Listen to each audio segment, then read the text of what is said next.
All right. Hi, everybody. Number 9. This is second to last. Okay.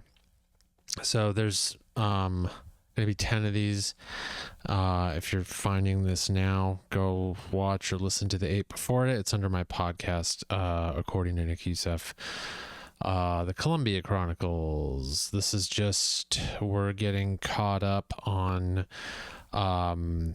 attending Columbia University and how that's been going, what led to it.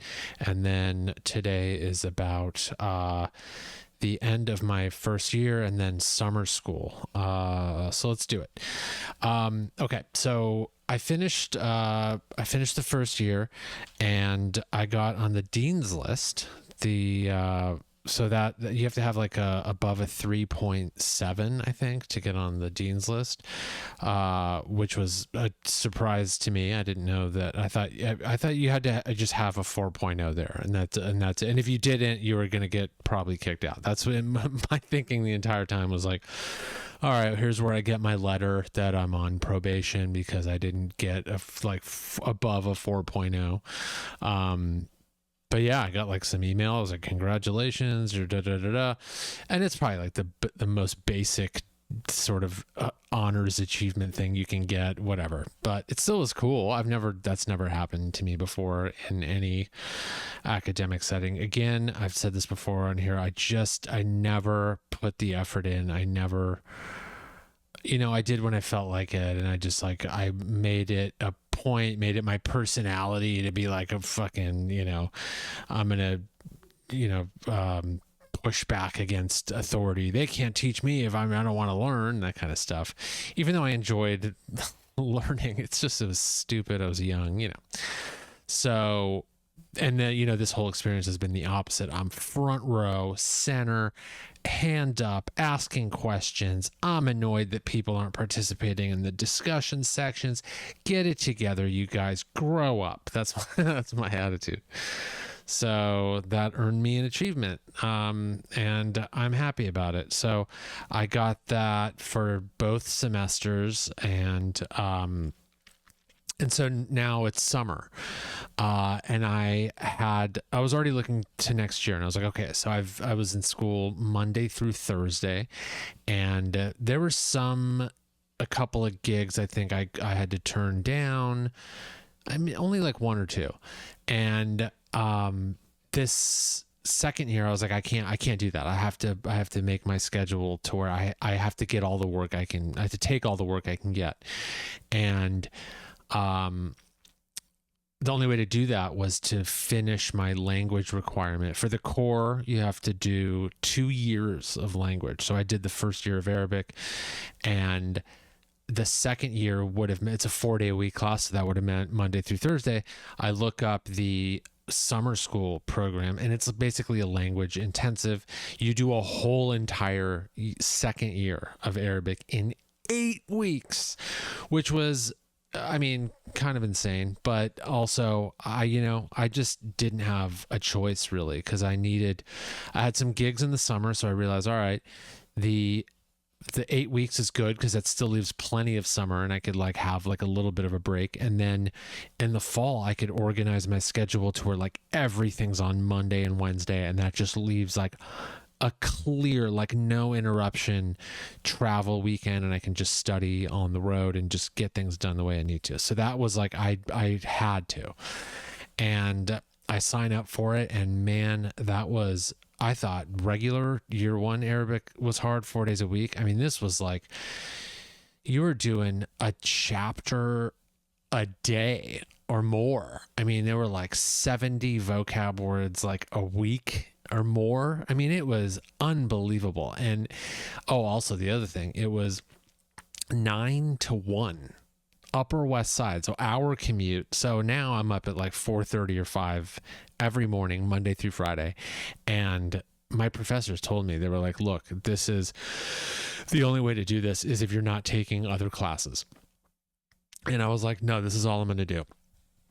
And they were like, all right, it's you can do it. So I couldn't imagine if I was taking any other class you are eating, breathing, sleeping, dreaming in Arabic, or whatever language you're going to take. If you're ever going to do one of these like immersive, intensive language classes, it really is the only way to go. It feels like it's not working, but you just, from morning to night, up, like from the moment you wake up till you go to sleep, you're thinking, or you're trying your hardest to think in this other language. So I'm just like, I'm reading all this Arabic text, and I'm like writing and speaking, and I'm talking to myself, and I'm talking in class, and we're doing these presentations, and I'm recording like videos and like all this stuff, like all in Arabic. This is the most Arabic I've ever spoken, like, you know, continuously, back to back, day after day.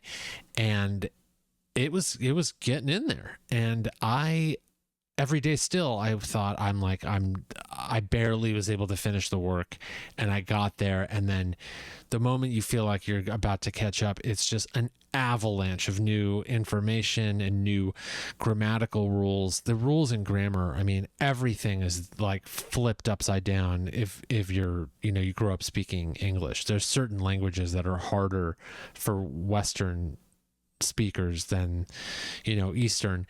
And I think like Russian, Japanese, Chinese, Arabic, are among like the hardest to learn. There's like different tiers of language, and like Arabic's like one of the hardest there is. So I had some, you know, dialect under my belt and stuff, but again, like speaking like the modern standard formal Arabic might as well be another language.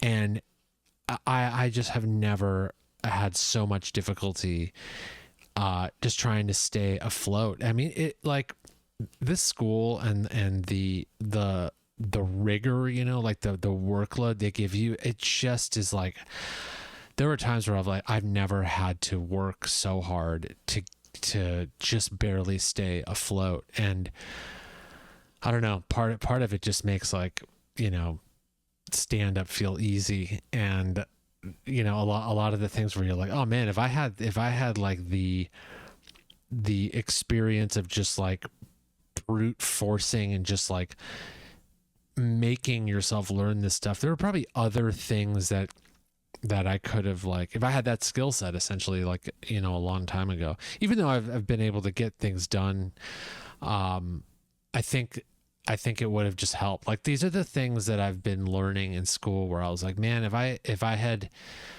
performed better in school when I was younger, or, you know, took more classes in college, I would have had better tools. And again, this is like, obviously, but it was one of those in the back of my mind. I was like, well, I don't have any regrets because I don't know what I don't know in terms of that kind of stuff. But you can find the knowledge, you can gain the knowledge, but there are certain things that you're taught, like ways to get things done, and these deadlines and stuff that, like, only something like this can really, like, rewire your brain to do. And yeah, it's doing it in a way that, like, I already, you know, like, will laser focus and get things done, and like I'm like my own boss, and I have to like make myself do stuff. But this was just another level of that, because a lot of this was stuff it's not like I would choose to do this in my regular life, you know, like take certain classes, but when you're here, when you're doing it, and when, like, you know, the grades are on the line, you have to do well, or else you're going to get in trouble at a school like this. And I also want to do well. And I'm like, I know the situation I'm in, and I know I'm very fortunate to be here. And I want to prove to myself that, like, I couldn't probably do it then, but I'm going to do it now. And I'm going to do like the absolute best. I don't want to look back and be like, I didn't try hard enough.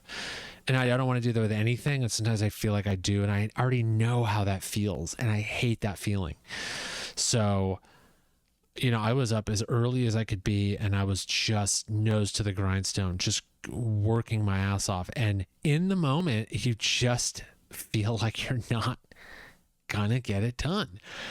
And, you know, God bless, like, my girlfriend is just always so positive and just, no, you're gonna do it, you're doing better than you think, and just like rooting and just cheerleading and like just support. And, you know, those things are so helpful because I don't give that to myself for sure. I'm always like, no, you idiot, you're never gonna learn, you're so stupid, that's how like I talk to myself. So that was incredibly helpful. And it's never in the moment because you're like, stop interrupting my negative thought process, but later you're like, okay, I needed those, sort of like those ego boosts, those affirmations. It's just that support that like, get back in the game, you got this. So much to my surprise, I ended up getting, so each semester for that 4 semesters is, 4 weeks is the equivalent of the fall semester, and then the other 4 is spring. Somehow I got A's in both semesters, and in fall, spring, year 1, I as hard as I tried, and granted there were other classes I was taking, I couldn't get better than a B+ in Arabic, and it drove me nuts. And in the summer I got 2 A's. It was wild. I mean, I honestly thought I was going to do so much worse. You couldn't have told me. I remember I finished the final and I was walking down the street and this was after the first 4 weeks. So that fall semester of summer, which is a weird statement. I remember walking 40 city blocks in a total haze. I just didn't know what I just did. I thought I shit the bed. I thought I ruined everything. It was like a 3-hour final and you're studying 16 weeks of Arabic in like the 4 that you crammed in there. Oh, by the way, the 4th week is you have regular classwork plus a final presentation plus studying for the final and then taking the final. That's all in that 4 or 5 day period. All of those things are due and on top of you. I literally don't know how I did it. Like right now, I'm like, I couldn't do that again. And I wouldn't want to do that again. And luckily I don't have to. But God, it was so hard. And I thought they were going to invent a new grade called below an F, and I would have gotten it. And it wouldn't have even been a letter grade. It would have been just a picture of me going, that was going to be the new grade at Columbia. And it was because of how bad I did on this final. And I walked 40 city blocks in an absolute haze. Like, I don't know what just happened. I was dizzy. I just felt like a shell of a person. And I thought all that hard work down the drain. And somehow I got an A in that class. It just goes to show you have to push against those feelings and just actually try as hard as you can and just know that you are, and give yourself some benefit of the doubt, I guess, which I guess I did in the moment, but when it was pencils down and time's up, you get out, I was like, I fucked up. And I just couldn't even think straight. I almost got hit by a car, I think, at one point. I was just walking through the street and this car just went zoom. And who knows, it's New York, so maybe he was just like running a fucking light. It's probably his fault. But I was like, oh, I almost got hit by a car. Anyway, I can't believe I fucked up the grammar section, And then I found out I did so much better than I thought. And it was like they were saying, it's this immersive language thing. It's like it's in there more than you think. And then they say, like, after, it's like you think you didn't absorb as much as as much as you feel, as much as you thought. But then as the weeks and months go on, it like more settles in and you find yourself looking back going like, oh yeah, that means that. But had you asked me at the end of week 4, probably couldn't have told you. There's just too much jammed in and you're trying to recall way too much information with no time. So that was it. And same for that, with last 4 weeks, same feeling. And that final was easier, but it was still like I couldn't tell how I did. But yeah, A again, and I was just free and clear. Maybe a month left in summer. I had some road work. I went to LA to see family, visit friends, and then I had this weird feeling of like just sort of like listlessness. I was like excited to get back, and I didn't want to be out of the the school mindset for too long. I honestly thought, I was like, oh, I can't wait to have this summer. But it was like, I didn't want to be sitting like around, like mentally sitting around. Yeah, I was doing stuff, but I was like, I want to get back in there, and I want to go. And I was just excited to start again. I started looking up classes, and that summer, that month, just like blank, gone. Fall, here we go. We're getting going again. And it felt good. And I knew I had a long fall semester, because it was, I mean, pretty much every weekend I was on the road for stretches of time. And the way, I'm going to talk about it in the next episode, but it was like, it pushed me to the brink. And I'm telling you, as exhausting as it was, it felt good in a way I hadn't felt in a long time. But yeah, we'll talk about that in the next one. And that'll bring us up to date. Then we'll be where I actually am now while I record this. Will be like in the first few weeks of spring 25. So, okay.